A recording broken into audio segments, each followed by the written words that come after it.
Hello everyone, আরও একটি নতুন ব্লগে তোমাদেরকে স্বাগতম। আজ ছিল রাখি পূর্ণিমা, তাই সকাল সকাল উঠেই সুজিত প্রথমে পরে নিল পায়েলের কাছ থেকে রাখি, আর তারপর আমি, ভাই আর আমার পুচকে দুই দেওরকে পরিয়ে দিলাম রাখি। এদিকে এনার প্রণাম করার ঠেলা দেখে আয়াম তো অবাক, হাসবো না কাঁদবো সেটাই বুঝতে পারছিলাম না। তারপর সারাটা দিন কেটেছিল অফিসে। সন্ধ্যাবেলা ফেরার পথে আমরা চলে গিয়েছিলাম আমাদের বাড়ির হবু দুই নতুন সদস্যদের জন্য শপিং করতে। জিনিসপত্র দেখে বুঝেই গেছো নিশ্চয়ই। প্রথমবার দোকানে ঢুকে গোপালের এত সুন্দর সুন্দর কিউট কিউট গয়না, মুকুট, দুল দেখে আমি তো বুঝতেই পারছিলাম না কোনটা ছেড়ে কোনটা নেব। ফাইনালি আমরা অনেক গবেষণা করে আমাদের প্রয়োজনীয় জিনিসগুলো কিনতে সক্ষম হলাম।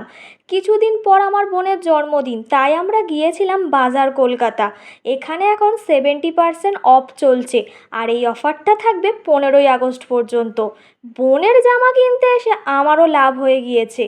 মা বোনের সাথে সাথে আমাকেও একটা কিনে দিয়েছিল। আজ ব্লগটা তাহলে এখানেই শেষ করছি, দেখা হবে অন্য একটি ব্লগে। সবাই ভালো থেকো, টাটা।